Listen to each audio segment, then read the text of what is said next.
entrasse em contato com ele. Creio ser essa uma possibilidade de eu me fazer ver por ele. Talvez assim me ouça. Tenho tentado atingir a sua mente, mas não tenho conseguido. E o que deveria eu falar a ele?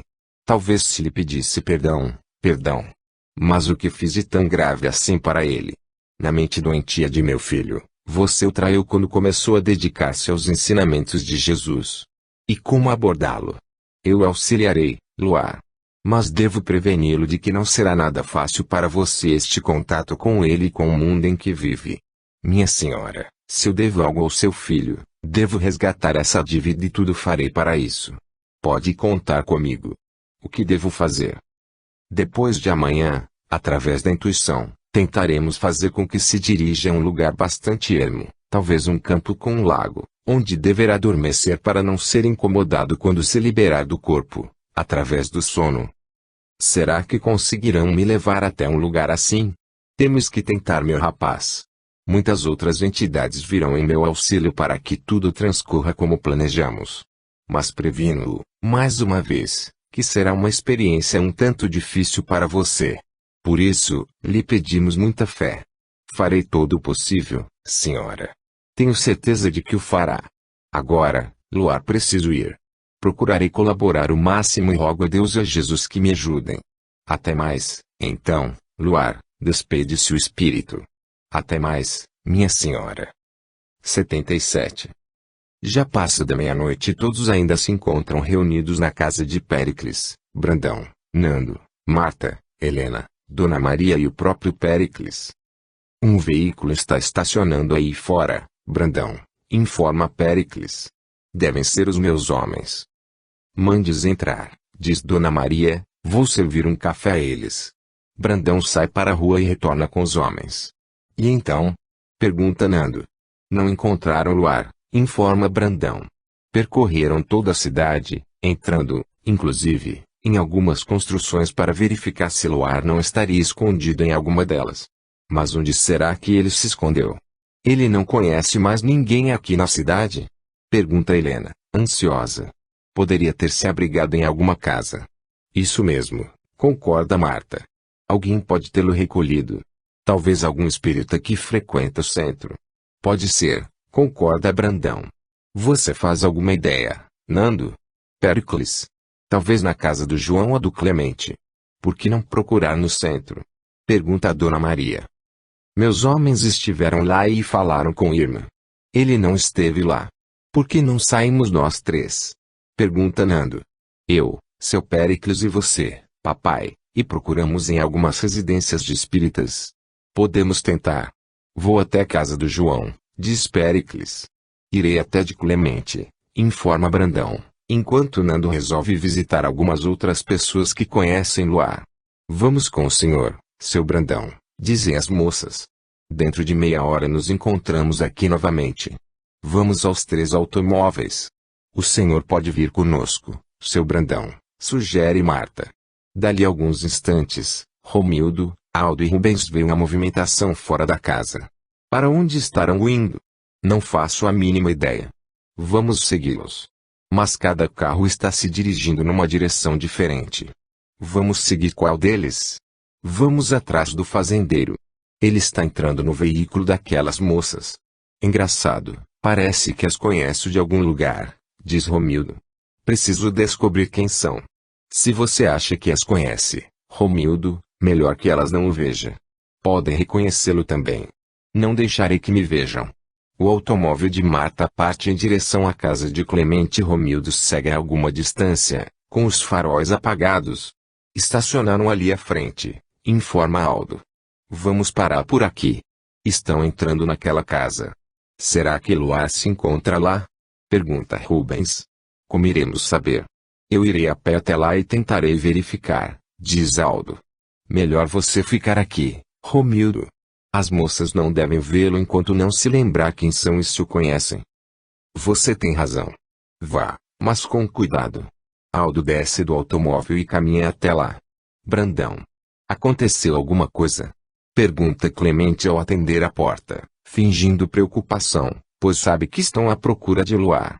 O homem, assim que chegar à cidade onde deixara Luar, Apanhara a tia e voltara. Havia chegado da viagem há cerca de meia hora e já estava se preparando para dormir. Clemente, estamos procurando por Luar. Você, por acaso, o viu hoje? Por que me pergunta? Está acontecendo alguma coisa? Pergunta Clemente na tentativa de saber o porquê de tudo aquilo, ao mesmo tempo em que evita mentir. Está, sim, Clemente. Mas, entrem, por favor. Vou abrir a porta de meu escritório. Lá poderemos conversar mais sossegados. Esperem um pouco. Clemente entra na casa e abre uma porta que o dá acesso para o abrigo onde Brandão e as moças se encontram. Clemente é advogado. Convida-os a entrarem. Por favor, sentem-se. Brandão apresenta as moças e senta-se. Mas diga-me, Brandão, o que está acontecendo? Clemente, é uma história muito complicada e penso que não seria prudente relatar-lhe. Desculpe-me, sim. Mas apenas gostaríamos de saber se você viu ou falou com a Luar hoje. Clemente fica por alguns segundos em silêncio. Havia prometido a Luar nada revelar a respeito de seu paradeiro, mas sente que algo muito sério está acontecendo, principalmente pelo fato de Brandão o estar procurando àquela hora da noite e por Luar ter feito tanto mistério. Não sabe que atitude tomar. Brandão, não me leve a mal, mas não seria possível você me contar o que está acontecendo? Brandão, por sua vez, percebe que o homem deve estar sabendo de alguma coisa e que, apesar da amizade que os une, teme revelar o que sabe. Nesse momento, Aldo já está próximo da casa e percebe, através de uma janela, que há luz acesa no cômodo. A porta que dá para o abrigo encontra-se entreaberta e resolve arriscar-se, entrando nele e apurando o ouvido bem próximo a essa porta. Bem, Clemente, vou tentar lhe narrar bem rapidamente o que está acontecendo e espero que você se decida a nos ajudar e, principalmente, a Luar. Percebo que esteve com ele, mas teme em nos contar, pois acredito que Luar lhe tenha pedido sigilo sobre o seu paradeiro. De qualquer maneira, peço-lhe que confie em mim e nessas moças. Marta e Helena, que são amigas dele desde os tempos de infância e tudo querem fazer para auxiliá-lo neste momento de grande dificuldade que ele atravessa. Então elas se chamam Marta e Helena, pensa Aldo. Romildo vai gostar de saber. Por favor, Brandão, conte-me. Na verdade, meu amigo, Luar corre risco de vida. Risco de vida? Isso mesmo, e é por isso que tem que nos ajudar a encontrá-lo. Ele não quer que nos fale onde ele se encontra porque tem medo de nos envolver com seu drama. Teme por nossas vidas. Meu Deus, o que acontece, Clemente, é que algumas pessoas, bandidos mesmo, estão tentando eliminá-lo e ele já vem fugindo há tempos, de cidade em cidade, até que aportou aqui, mais propriamente em minha fazenda, encaminhado pelo Medeiros. Medeiros também o conhece? Sim. Luar já esteve hospedado na casa dele e conseguiu escapar por pouco. Mas por que estão querendo eliminá-lo? Luar não é o nome dele, somente hoje fiquei sabendo que ele se chama Leles. Acontece que ele perdeu a memória num atentado que sofreu na capital. Perdeu a memória. Mas ele parece ter tanto conhecimento das coisas, principalmente a respeito da doutrina espírita. Ele apenas não sabe quem é e não se lembra das pessoas, mas mantém todo o conhecimento adquirido. De acordo com o médico que o atendeu, essa sua perda de memória não é muito profunda e que ele, a qualquer momento, poderá recuperá-la, explica Marta. E é por isso, diz Helena, que esses homens estão atrás dele. Pelo que sabemos, uma testemunha ouviu pronunciar o nome de quem atentou contra sua vida, na capital e, obviamente, quando recuperar a memória, se lembrará quem foi. Entendo.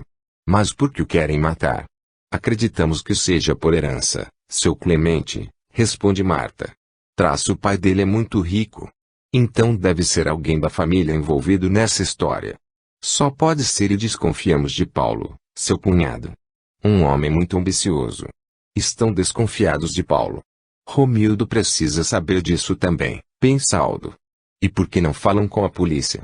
Não temos provas. Entendo. E ele está fugindo porque não quer envolvê-los nisso, isso mesmo, mas nós temos como protegê-lo, Clemente, e estas moças poderão levá-lo até seus pais. Por isso, meu amigo, se você está sabendo de alguma coisa, deve nos contar. Brandão, diga-me uma coisa e vocês duas, diz Clemente, dirigindo-se a Marta e Helena, não me levem a mal, Mas tenho que fazer esta pergunta, Brandão. Desde quando conhece estas moças? Desde hoje. Por quê? E já confia nelas? Oh, meu Deus! Exclama Helena. Já lhes pedi para não me levarem ao mal. O que acontece é que, pelo que me contaram, todo cuidado é pouco. Se vocês estão sendo sinceras, entenderão muito bem por que estou fazendo esta pergunta. Entendemos, sim, seu Clemente, diz Marta. Também estaríamos desconfiando de tudo e de todos. Pois, torno-lhe a perguntar, Brandão, confia nessas moças? Brandão olha para elas, pensa por alguns segundos e responde, confio Clemente. Já consigo sentir plena confiança nelas. Muito bem. Realmente, sei onde está Luar. O senhor sabe? Pergunta Helena. Sei, mas prometi-lhe que não revelaria a ninguém. E não vai nos contar, Clemente? Pergunta Brandão ao amigo. Luar está correndo risco de vida. Bem, Brandão, prometi-lhe que não revelaria a ninguém, mas pelo que você está me contando, penso que não tem outra saída. Agora vamos ficar sabendo, pensa Aldo, ainda escondido e ouvindo pela fresta da porta que dá para o abrigo da casa de Clemente. Eu o levei com meu carro até uma cidade vizinha daqui. Na direção norte. Sim. Você sabe qual a cidade? Sei. É bem perto. Pois foi assim. E onde o deixou Clemente? Em algum hotel ou albergue? Não. Deixei-o no centro da cidade e retornei. Havia ido apenas buscar uma tia que se encontra agora aqui em minha casa. A que horas deixou lá? Pergunta Nando, que havia chegado ali instantes antes. Acredito que por volta. Deixe-me ver. Das 21 horas, aproximadamente. Que horas são agora? Pergunta Helena a Marta. Quase 1 hora da madrugada? O que faremos? Pergunta Marta. Nando, pede Brandão, procure outro carro com os homens e peça que venham até aqui. Vou já, pai. Pretendem procurá-lo, agora. Iremos para lá assim que meus homens chegarem. Vou junto com vocês, decide Clemente, poderei mostrar-lhes o lugar onde o deixei. Isso será de grande valia, Clemente. A cidade é grande, seu Clemente? Pergunta Helena, bastante tensa e preocupada. Não é e creio que não será difícil encontrá-lo. Teremos que tomar muito cuidado para não sermos seguidos, comenta Brandão. Aldo, que havia se escondido nas sombras do abrigo, no momento em que Nando chegara e saíra, resolve retornar junto a Romildo e Rubens, pois já se arriscara demais. E, então, Aldo, alguma novidade? A melhor delas. Encontraram-lo lá? Ainda não, mas já estou sabendo onde ele se encontra. Aquele homem lhe deu uma carona até uma cidade vizinha, próxima daqui. Também descobri que aquelas moças, Marta e Helena, estão desconfiadas de Paulo. Ele precisa saber disso, diz Romildo. Creio que para não levantarmos suspeitas, deveríamos nos locomover já para aquela cidade e aguardarmos na entrada. Será muito difícil segui-los sem que percebam. Já comentaram o fato de terem de tomar muito cuidado conosco. Você tem razão, Aldo. Vamos partir já. Dizendo isso, Romildo, Aldo e Rubens entram no carro e rumam em direção à pequena cidade onde Luar se encontra. Nesse mesmo momento, os homens de Brandão chegam à casa de Clemente e, após algumas providências a fim de assegurarem de que não estão sendo vigiados, partem também. Clemente vai com Nando em seu veículo, Marta, Helena e Brandão em outro e os outros, no jipe da fazenda. Mas Luar não disse nada ao senhor quanto ao destino que tomaria seu Clemente. Nada e procurei não perguntar, pois percebi que estava um tanto misterioso. Não quis ser indiscreto. Onde irá passar a noite, meu Deus? Talvez em algum hotel. Não creio. Luar é muito inteligente e não se hospedaria em nenhum lugar onde pudessem encontrá-lo. Nem mesmo em algum albergue, se é que essa cidade possui um. Você tem razão. O senhor conhece bem essa cidade, seu Clemente? Um pouco, Nando. Já estive lá por diversas vezes por causa de minha tia, mas nunca cheguei a percorrê-la totalmente. Não sabe se existe algum local onde Luar, após tomar informações, possa ter se dirigido? Não tenho a mínima ideia. Apenas sei que existe um local turístico lá. Local turístico? Sim. Existe um bosque próximo da cidade com um pequeno lago e um campo, onde árvores bastante copadas servem de sombra para as pessoas fazerem piquenique. Parece ser bastante movimentada nos fins de semana. Pode ser que ele tenha se dirigido para lá. Pelo que sei, Luar é dado a acampar. Possui, inclusive, em sua mochila, um pequeno cobertor. Pode ser. Se ele ficou sabendo da existência desse local, talvez tenha ido até lá. E como se chega lá? Existe uma estrada de terra que liga a cidade a esse bosque. A que distância? Cerca de uns 5 quilômetros, creio. E se ele estiver lá, seria fácil encontrá-lo agora à noite? Não creio, Nando. Apesar do local não ser muito grande, o bosque é muito fechado e é tudo muito escuro. Não existe iluminação lá. Entendo. Talvez tenhamos que aguardar o amanhecer. Após 1 hora de viagem, chegam finalmente à cidade. Já são 2:30 da madrugada e estacionam junto a uma praça no centro. Sem se aperceberem que foram seguidos desde a entrada por Romildo, Aldo e Rubens, descem todos dos veículos, reunindo-se para tomarem a melhor decisão quanto ao que fazerem. Nando e Clemente falam sobre a possibilidade de Luar se encontrar no bosque, mas que seria difícil encontrá-lo àquela hora por causa da escuridão. Penso que deveríamos procurar bares que estejam abertos e perguntar sobre ele. Talvez tenha entrado em algum desses estabelecimentos para tomar informações, sugere Marta. Penso ser uma boa ideia, concorda Brandão. A cidade não é grande e poderemos fazer isso rapidamente. Vamos, então, diz Nando. Vocês todos ouviram, não? Fala aos homens. Vamos fazer o seguinte, vocês fazem o lado norte da cidade, eu e Clemente faremos a parte sul, papai e as moças o lado oeste, depois nos encontraremos neste outro lado para o percorrermos. Não demorará muito porque acredito serem poucos os bares abertos esta hora da madrugada. Se virem algum policial ou qualquer pessoa pelas ruas, perguntem também a eles. Dizendo isso, todos saem em busca de informações, enquanto Romildo e seus homens, ouvindo a conversa, protegidos que se encontram, com o carro estacionado no interior de um posto de combustível, fechado àquela hora, engendram um outro procedimento.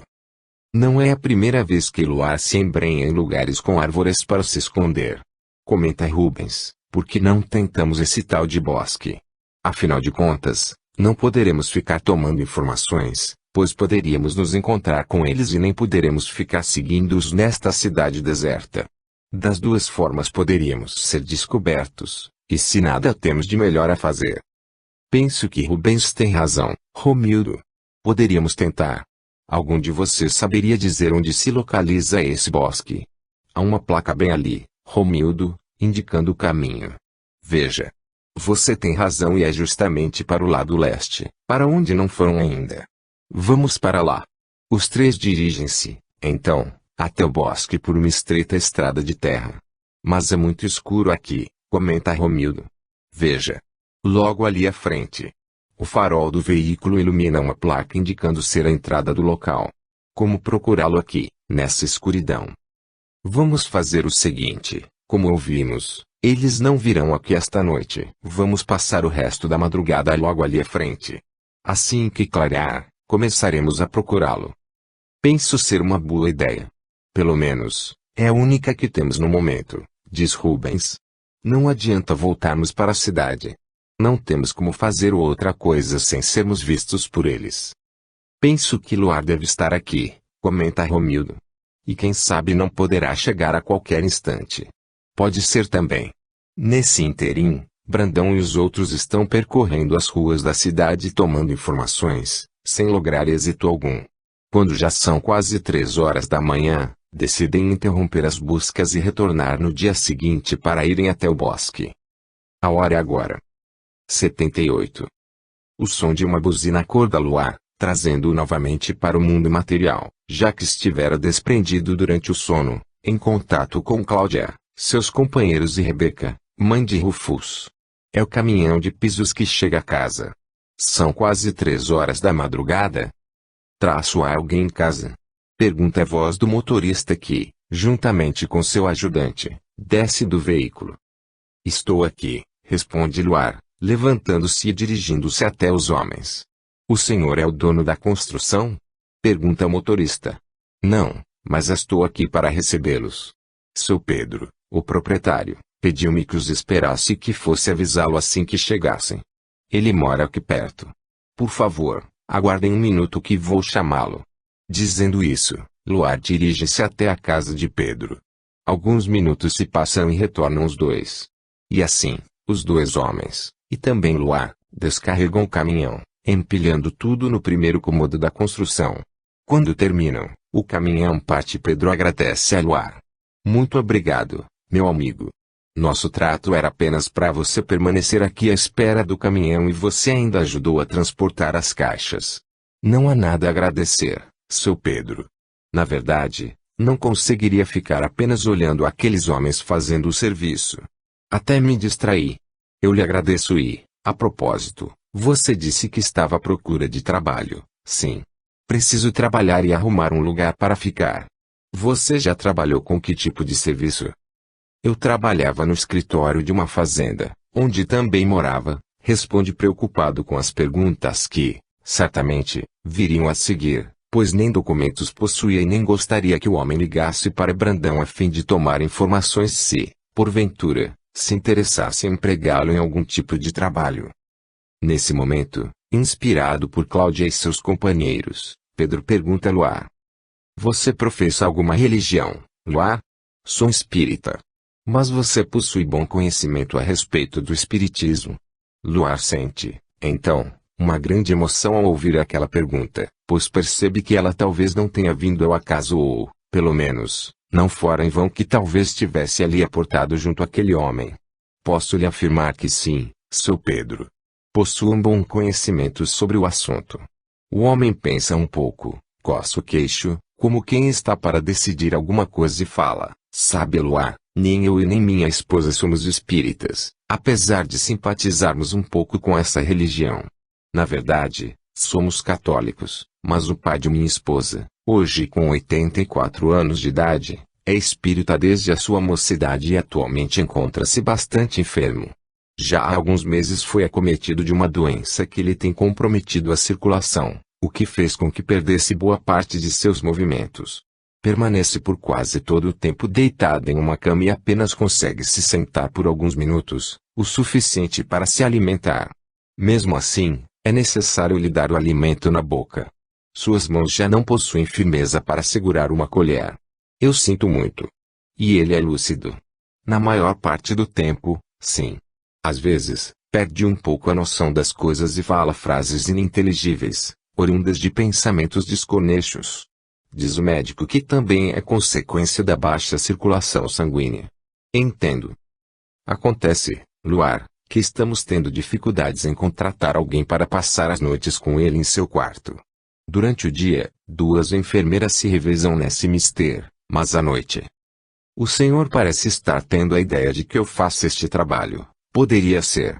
Mas o senhor nem me conhece direito. Você me pareceu um bom sujeito e posso tentar. Não tenho conhecimento algum de enfermagem. Não saberia aplicar uma injeção se fosse necessário. Não haverá necessidade, Luar. E se porventura for necessário, você pode solicitar a presença de uma das enfermeiras. E pelo fato de eu ser um espírita, sim. Meu sogro, a propósito, seu nome é Ricardo. Encontraria em você uma ótima companhia, pois é o assunto que ele mais gosta de conversar e as enfermeiras não se sentem muito à vontade para lidar com esse tema. Bem, seu Pedro, eu preciso de um lugar para dormir e um pouco de dinheiro para me alimentar. Você poderá dormir com ele, que reside num quarto com banheiro privativo nos fundos de minha casa, e poderá almoçar e jantar com as enfermeiras. Além disso, poderei lhe pagar um salário condizente com as horas que trabalhar, descontadas as despesas com alimentação. Só existe um problema, seu Pedro. Que problema? Não possuo documentos. Não possui documentos? Não. Fui acidentado há alguns meses e creio que me foram roubados. Não pedi uma segunda via deles. Luar pensa um pouco e percebe que sempre que se envolver com alguém dessa maneira, terá que dizer a verdade, pelo menos, parte dela. Eu não sei quem sou, seu Pedro. Não sabe quem é? Não. Com um acidente, mais precisamente, um atropelamento, bati com a cabeça e perdi a memória. Não me recordo quem sou e nem de pessoas com as quais devo ter convivido. Luar é um nome que adotei. Mas que situação! E como trabalhou no escritório de uma fazenda? Tenho sido muito ajudado, sabe? E por que saiu de lá e veio ter nessa cidade? Seu Pedro, o senhor me perdoe, mas não gostaria de falar sobre esse assunto.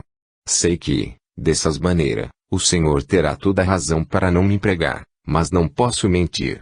O homem pensa um pouco e, olhando bem no fundo de Luar, auxiliado também por Cláudia, através de forte inspiração, diz num repente, se quiser, poderá começar a trabalhar hoje mesmo.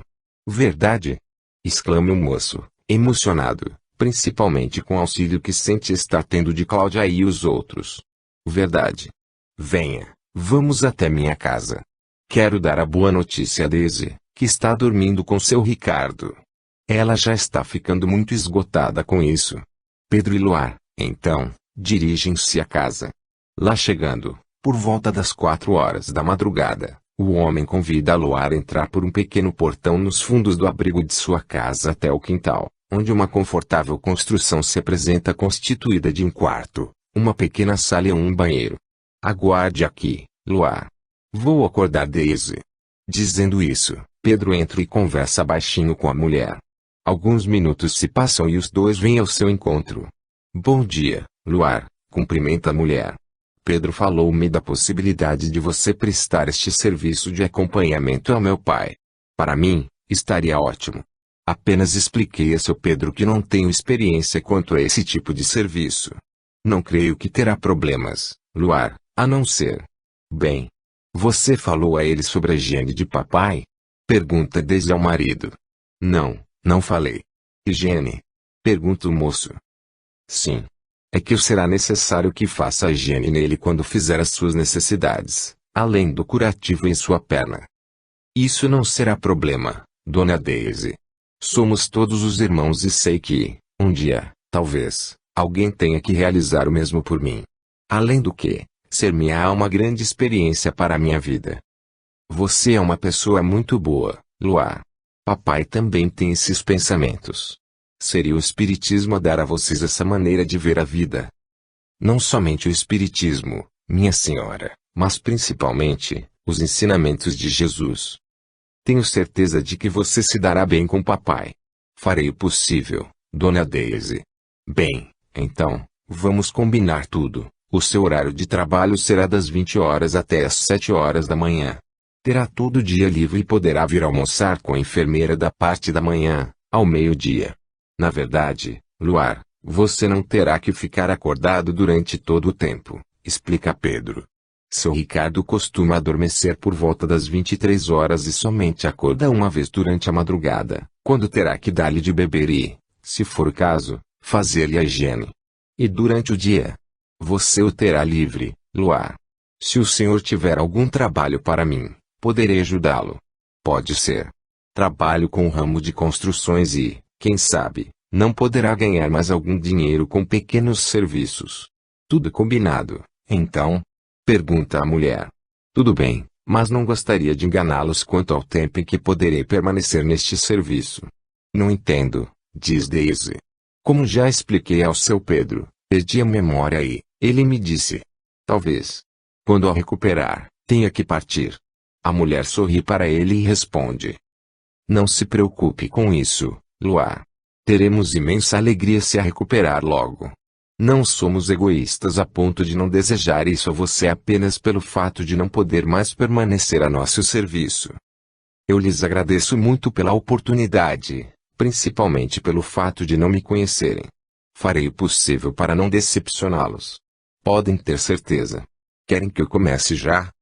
Penso que seria melhor que nós o apresentássemos a papai primeiro e agora ele está dormindo. Tudo bem. Volto, então, à construção. Vou tentar dormir mais um pouco. Tudo certo, Luar, concorda Pedro. Mas esteja aqui ao meio-dia para almoçar e conhecer seu Ricardo. Estarei sem falta. Até mais. Até mais, Luar. 79. Diabos. Só me faltava essa. O que essas intrometidas pensam que estão fazendo? Pois estão condenadas também. Entendeu? Esbraveja Paulo ao telefone, desligando-o. Do que você está falando, Paulo? Pergunta Mirtes ao marido que, não sabendo que a mulher se encontrava em casa, agora se atrapalha todo para explicar a sua evidente ira ao telefone. Paulo estivera falando com Romildo, que lhe informara que Marta e Helena estavam procurando por Luar e que estavam sendo ajudadas pelo fazendeiro. Mas o que mais o deixara furioso era o fato de que elas estavam desconfiadas dele.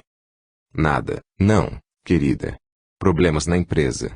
Mas você disse que elas estariam condenadas também. Do que se trata? Já lhe disse, problemas na empresa.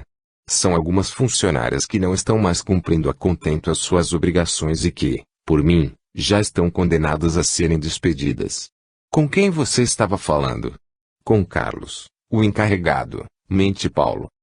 A propósito, onde se encontra aquele seu motorista, o Romildo? Pergunta a Mirtes, mesmo sabendo que Paulo já lhe havia informado tê-lo despedido. Eu já lhe disse uma vez que o despedi, Mirtes. Mas por que tantas perguntas? Estamos apenas conversando, Paulo. Percebi você tão nervoso que resolvi saber o porquê de tamanha explosão de cólera. Quanto a Romildo, simplesmente lembrei-me dele, realmente, você já me havia dito. Não gosto que fique fazendo perguntas sobre o meu trabalho, Mirtes. E por que não, Paulo? Pergunta a mulher, agora no intuito de perscrutá-lo. Afinal de contas, sou uma das herdeiras e você tem que me prestar contas, sim. Não é porque somos marido e mulher que não precisa falar-me a respeito do que ocorre. Não foi bem isso que eu quis dizer, Mirtes, diz Paulo, mais polidamente, com a intenção de agradar a esposa. Afinal de contas, continua Mirtes, em tom brincalhão, para não dar a perceber que pretende colocá-lo em seu devido lugar quanto ao futuro das empresas e que ele somente receberá algo se continuar casado com ela. Somos casados em regime de separação de bens e você, mesmo quando eu herdar metade das empresas de papai, será meu empregado. Seu empregado, Mirtes. Exclama Paulo, que já se encontra bastante nervoso com a notícia que Romildo lhe passara. Mirtes, por sua vez, procura rir do descontrole dele. Maneira de dizer, Paulo. Você continuará fazendo o que faz, mas as empresas serão minhas e de Leles que, espero e oro muito por isso, agora diz emocionada, já esteja de volta a esta casa. Mas não falemos mais sobre isso, mesmo porque, espero que papai e mamãe vivam por muitos e muitos anos. Paulo procura controlar-se falando mais mansamente, apesar de não conseguir sair do assunto. Tudo bem, Mirtes. É lógico que também desejo que seus pais vivam por muitos anos, mas preocupo-me ouvindo-a falar dessa maneira, como se eu não passasse de um simples empregado que pudesse ser dispensado de uma hora para outra. Afinal de contas, já dediquei muitos anos de minha vida trabalhando para o sucesso das empresas. Não quero ficar o resto de meus dias como empregado, apesar de ocupar posição de destaque nos negócios. Você sabe o que penso. Sabe que almejo um dia vir a ser o presidente. Sabe que tenho muito mais capacidade que todos vocês para dirigir essas empresas de seu pai. Olhe, Paulo, como já lhe disse, esse é um assunto que não me agrada e que acho ser muito cedo para discuti-lo. Mas eu já disse a você inúmeras vezes, pois eu vou lhe dizer uma coisa, Paulo, diz Mirtes, de maneira enérgica. Enquanto meu irmão não reaparecer, não quero mais ouvir falar disso e se você não estiver contente com o que faz, peça demissão. Mas que palavras são essas, Mirtes? Você é minha mulher. Sabe quanto amo e não pode me tratar assim. Por que está fazendo isso? Estou lhe falando dessa maneira porque já não aguento mais essas suas explosões de ódio ao telefone e mesmo a maneira como tem me tratado, porque está sempre com os nervos à flor da pele, desabafa Mirtes. Paulo, por sua vez, sente que está correndo um grande risco em agir assim em sua casa e que pode pôr tudo a perder se não se controlar. Já não consegue dormir direito, tamanha a preocupação com que o lento andamento das ações de Romildo e seus homens e, ainda agora, com aquelas moças bisbilhotando e desconfiando dele. Procura, então, tranquilizar a mulher. Perdoe-me, Mirtes. Realmente, ando muito nervoso, mas são os negócios. Os negócios não estão indo bem, Paulo. Pergunta a Mirtes, provocando-o. Papai me informa sempre que tudo está indo muito bem. Não são bem os negócios. Estamos faturando muito. O que quero dizer é que o trabalho é bastante intenso, Cansativo. Se anda cansado e não tem condições de realizar a sua parte, contrata alguém para ajudá-lo. Pode ser que seja a falta de Lelis. Lelis não está fazendo falta nenhuma, esbraveja Paulo, perdendo o controle novamente e traindo seus sentimentos. Meu irmão não lhe faz falta, Paulo. Pois para mim faz muita falta e também para papai, principalmente, mamãe, que vive na cama e a poder de fortíssimos tranquilizantes. Eu não quis dizer isso, Mirtes. É lógico que sinto falta dele. É quase como um irmão para mim. Apenas estou dizendo que a sua ausência não faz falta para o andamento do meu trabalho.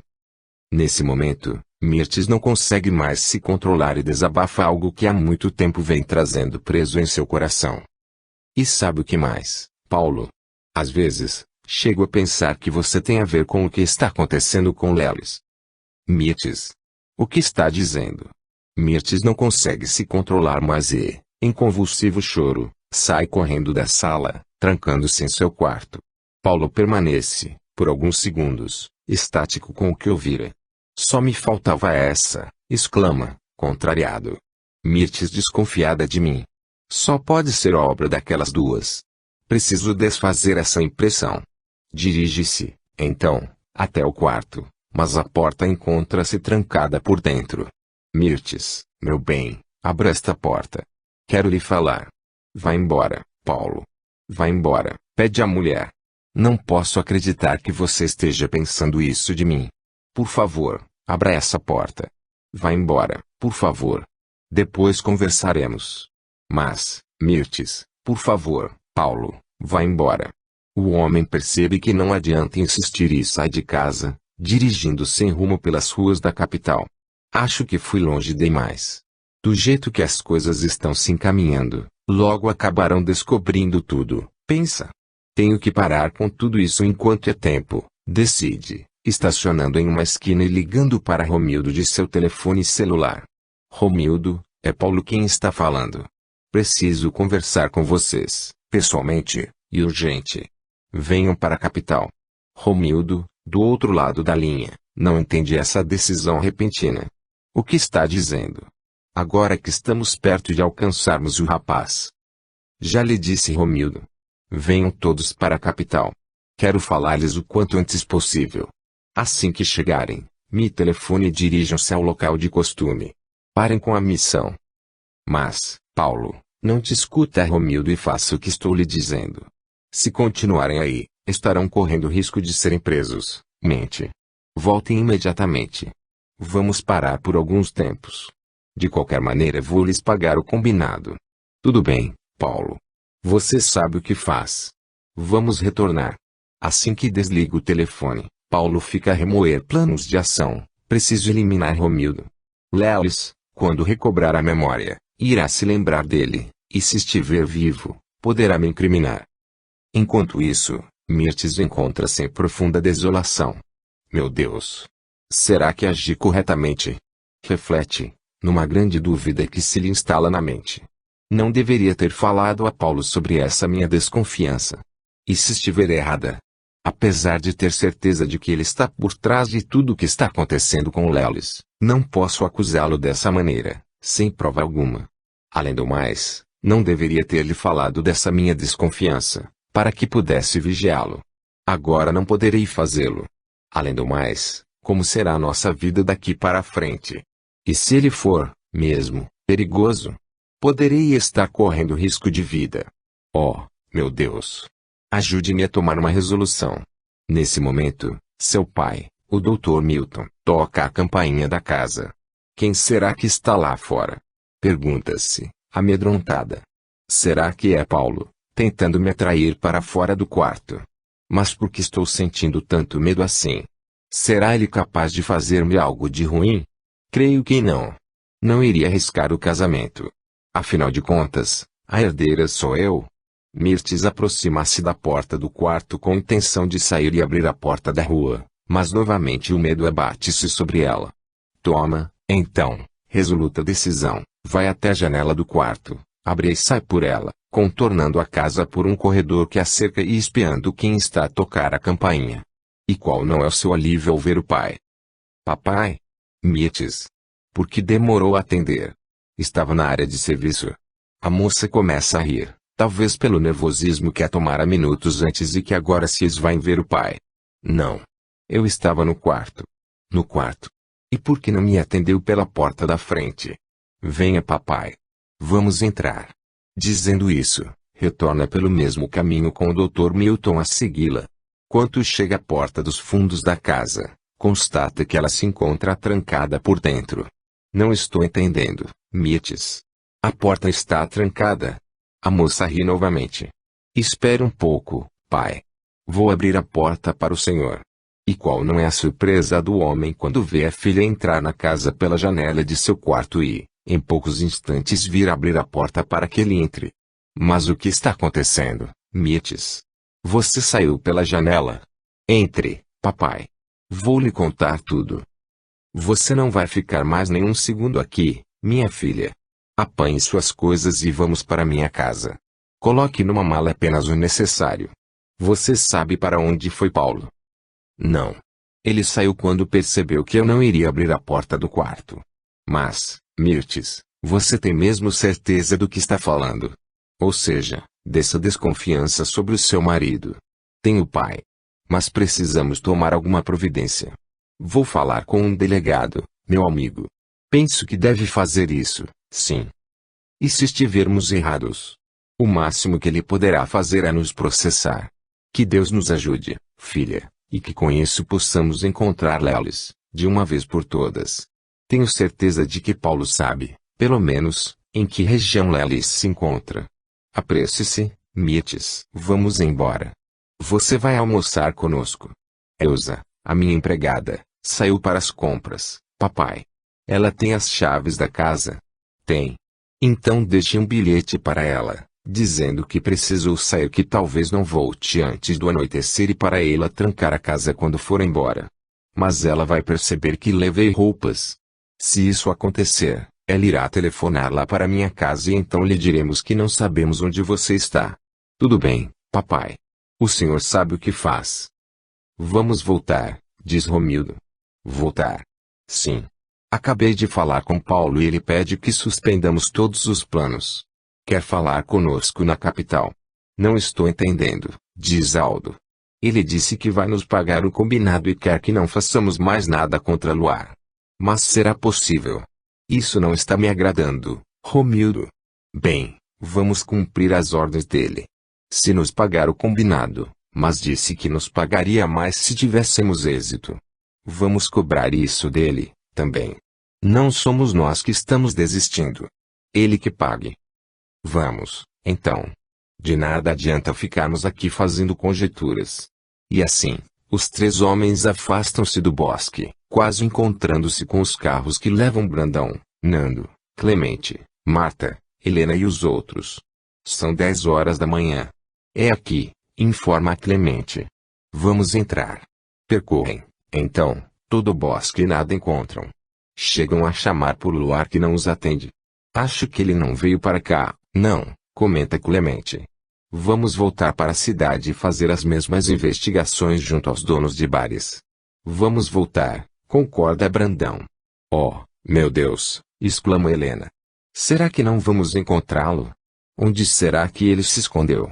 E partem todos em direção ao centro da cidade, onde recomeçam suas investigações, perguntando aqui e ali. 80. Faltam 10 minutos para as 12 horas quando Luar bate à casa de Pedro e é atendido por Daisy, sua esposa. Entre, Luar, convida amavelmente, não faça cerimônias. Vamos até o apartamento do papai. Quero apresentá-lo a ele e a Rose, a enfermeira.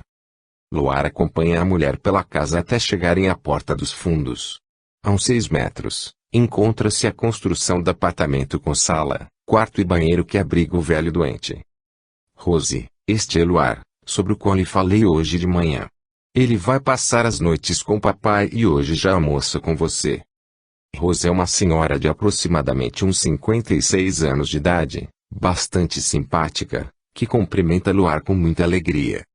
Muito prazer. Seu nome é Luar, mesmo? Luar Peregrino. Luar Peregrino. Isso mesmo, e é o único que eu possuo. Oh, desculpe-me, Luar, Mas é que nunca ouvi falar de alguém que tivesse um nome assim. Disso tenho plena certeza, responde o rapaz, sorrindo ante a estupefação da mulher. Mas seja bem-vindo. Vamos almoçar e depois lhe explicarei alguns cuidados que terá que dispensar ao seu Ricardo. Quando você chegar, logo mais à noite, Santina, a outra enfermeira, lhe dará mais detalhes. Antes venha conhecê-lo, Luar, pede Daisy. Os três entram no quarto onde um senhor encontra-se deitado numa cama alta e com um grade móvel de proteção. Trata-se de um homem de aparência bastante envelhecida, já com 84 anos de idade, magro, mas de fisionomia bastante simpática, com um vivo brilho no olhar, característica essa que destoa do resto de sua aparência. Traja um pijama de listras azuis e brancas e meias bem alvas. Papai, este é o moço de que lhe falei. Vai passar as noites com o senhor. O ancião gira a cabeça em direção a Luar e é com esforço que ergue um pouco os braços, movimentando lentamente as mãos num gesto de cumprimento. Tudo isso acompanhado por um também leve sorriso nos lábios. Seja bem-vindo, meu filho, fala em voz baixa, mas firme, aproxime-se mais. Luar obedece, aperta levemente a mão do homem e agradece. Obrigado pela receptividade, seu Ricardo. Procurarei ser uma boa companhia para o senhor. O velho, continuando a segurar-lhe a mão, continua, disso tenho certeza, pois vejo muita bondade em seu olhar, meu filho. Daisy me disse que você é espírita. Sim. Pois fico muito feliz. Sabe? Já estou, como se diz popularmente, no fim da linha e ser-me-á muito gratificante se puder viver os meus últimos dias ao lado de um seguidor do espiritismo, de um seguidor dos ensinamentos do Evangelho de Jesus. Nos daremos muito bem, apenas não penso que partirá logo, responde Luar, polidamente. Deus é quem sabe, não é filho? Isso é verdade. Papai recebe algumas poucas visitas de companheiros espíritas, mas muito esporadicamente. Não é culpa deles, Daisy, responde o velho, procurando justificar os amigos. Todos são muito ocupados com seus afazeres. Vêm mais quando necessitam de algum conselho, continua Daisy. Conselhos, não. Apenas palavras de ânimo de quem já não pode mais realizar nada a não ser ficar orando. O senhor não consegue ler, seu Ricardo. Muito pouco, Luar.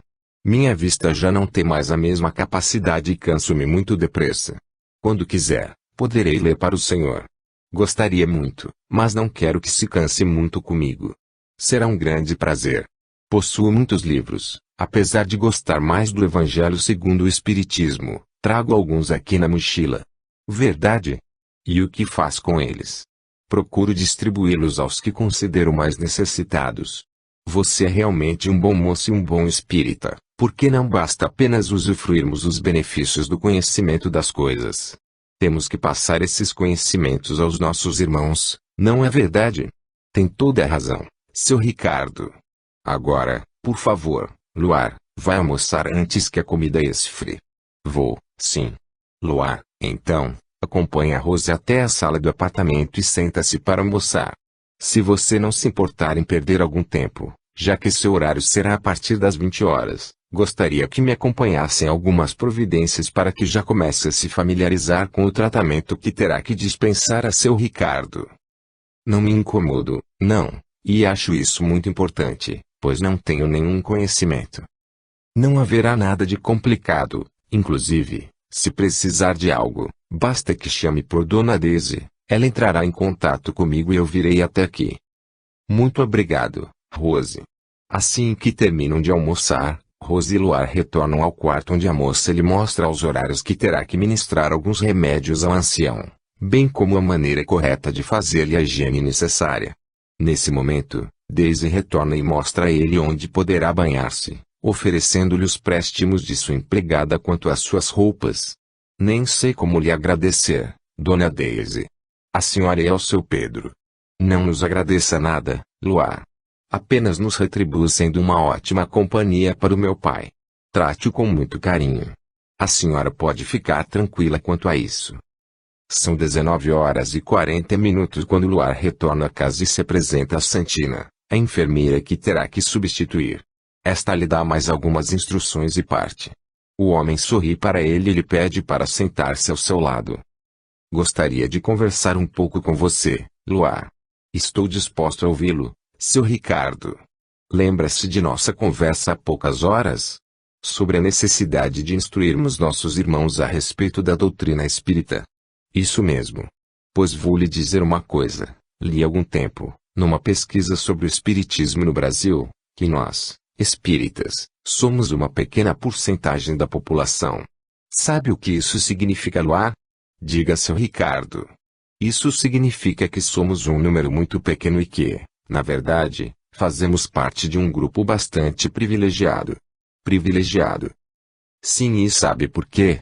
Porque nós, espíritas, não chegamos a sofrer nem essa pequena porcentagem em relação ao que sofre o restante dos habitantes deste nosso país.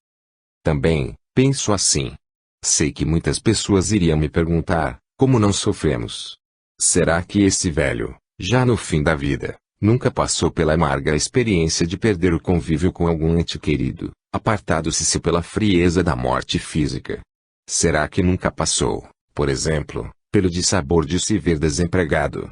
Será que nunca passou pela difícil provação de ver um ente querido sofrendo por causa de fatal doença?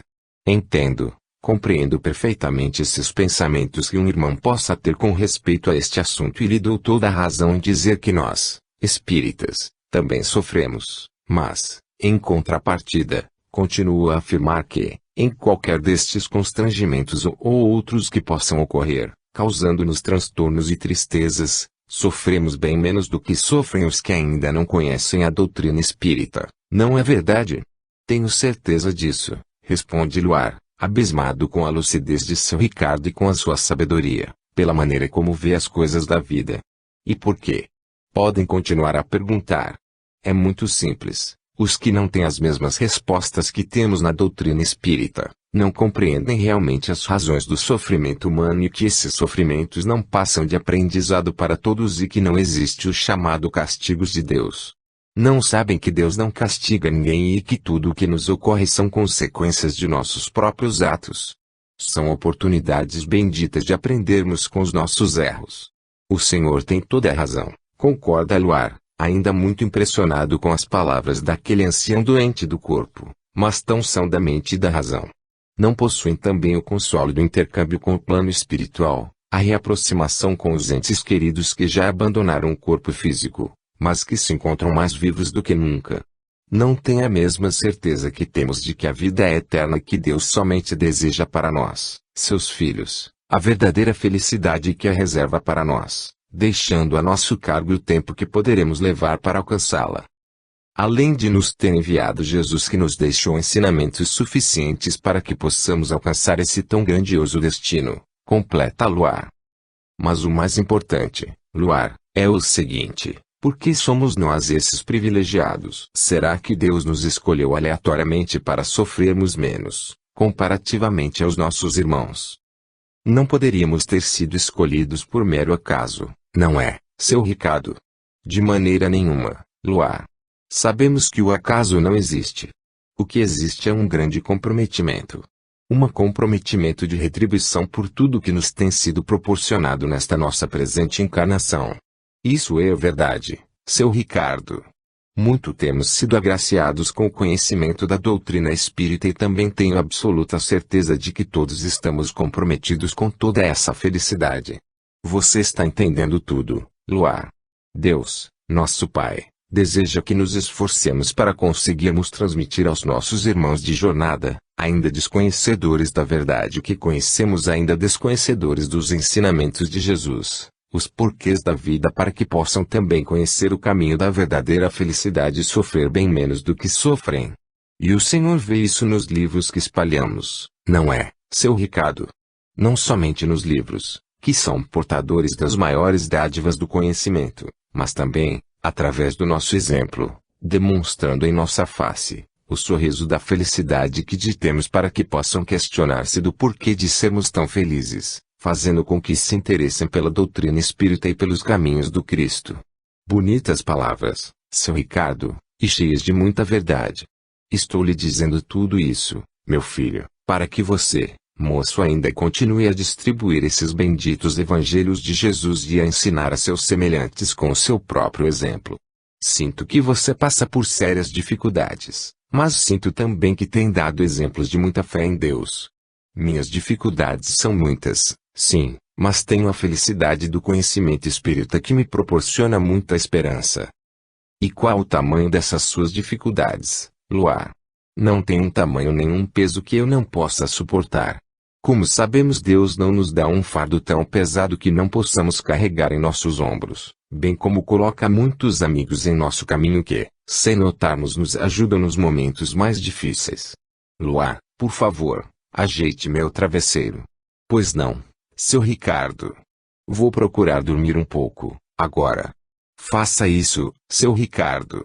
Dentro de aproximadamente 1 hora terei de acordá-lo para ministrar-lhe mais um remédio. Pode me acordar.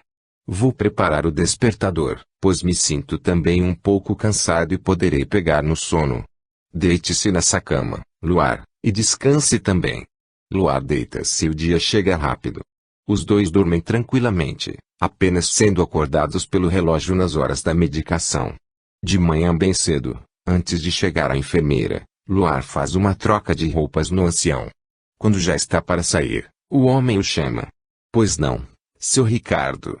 Luar, tive um sonho e não sei se você deva levá-lo a sério, mas sonhei com uma moça muito bonita que me pedia para lembrá-lo de um compromisso que você assumiu anteontem à noite, quando desprendido do corpo durante o sono. Compromisso? Ela me disse para lembrá-lo que deverá procurar um local bem ermo para passar a tarde. De preferência, um campo que deverá deitar-se e, se possível, entregar-se ao sono. Um lugar ermo. Um campo. Foi o que disse. Creio que vocês se encontrarão durante o seu desprendimento durante o sono. Espere, diz Luar, parecendo lembrar-se de algo. Sim. Sonhei também. Parece que devo procurar um campo onde existe um pequeno lago. Existe um lugar assim aqui nesta cidade? Existe. Sim. Por favor, chame Rose. Luar obedece, pedindo à enfermeira que venha até o quarto. Pois não, seu Ricardo. Rose, por favor, ensine a Luar como poderá fazer para chegar até aquele bosque da cidade. Existe um pequeno lago. Sei onde fica. Vá até lá, Luar, depois do almoço. Durante a semana permanece totalmente vazio. Vá até lá e procure a sombra de uma árvore. Parece que os espíritos têm um trabalho para você. Do que é que vocês estão falando? Pergunta Rose, curiosa. Luar vai arrumar outro serviço. Não vai mais trabalhar aqui? Não, Rose, responde Luar, sorrindo traço. É apenas um pequeno trabalho que seu Ricardo me indicou. Trabalho? Mas o que seu Ricardo sabe a respeito disso? Ele não sai deste quarto. Não se preocupe com isso, Rose, pede o velho, e deixe de ser bisbilhoteira, arremata, divertindo-se. O senhor me parece bem mais disposto hoje, seu Ricardo. E muito mais feliz. Você tem razão.